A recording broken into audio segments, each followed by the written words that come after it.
What do you mean? when I was- You're saying he? I don't know these names. I cannot remember his name. He was in Kilo Pod. We used to talk a lot because, I mean, we'd probably, like when I would do my rounds and stuff like that, he'd walk with me. We'd talk about different games and different things to do and stuff like that. And I told him if he wanted to, he could look me up. But I cannot for the life of me remember his darn name. Do you have any idea what his charges were? Once I don't remember. I want to say, God, he had been here for like a month and a half.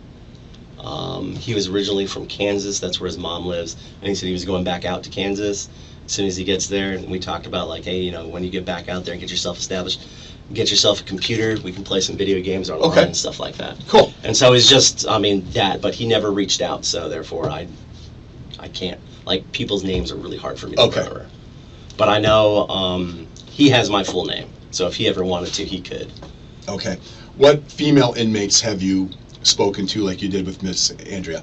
Like as far as like... hey, just hit me up when you get out, that type of thing. I'd say Johnson, who makes our food, she's a nice lady. I always told her, like, if she ever, you know, needed advice or anything or wanted to talk about anything. Inmate Johnson? Yes, ma'am. Okay. Yes, sir. Okay.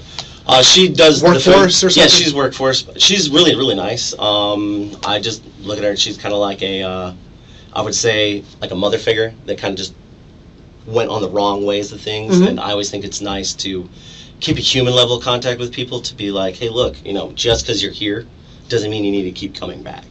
And there's always these things that you can do to try and keep yourself from coming back. Absolutely. Other than that, there was a younger person. I don't think she has my name at all, because I told her, like, you know, because she was here for a DUI. It was like her first DUI. She was underage, and I told her, I was like, hey, look, you can call people. You can call the sheriff's department if you're ever out drinking. I'm sure there's something that can be done. It's like, if you ever found me, you can, like, let me know, because you never need to be back in here again. And I was basically just telling her, hey, look, you don't need to be here. You don't belong here. Don't ever come back, because, like, her charge, it was just a DUI, but it was underage and everything like that. Whose charge? God, what was her name? Her last name was like Machon. First name was like Isabel, I think. Pretty sure, not 100%.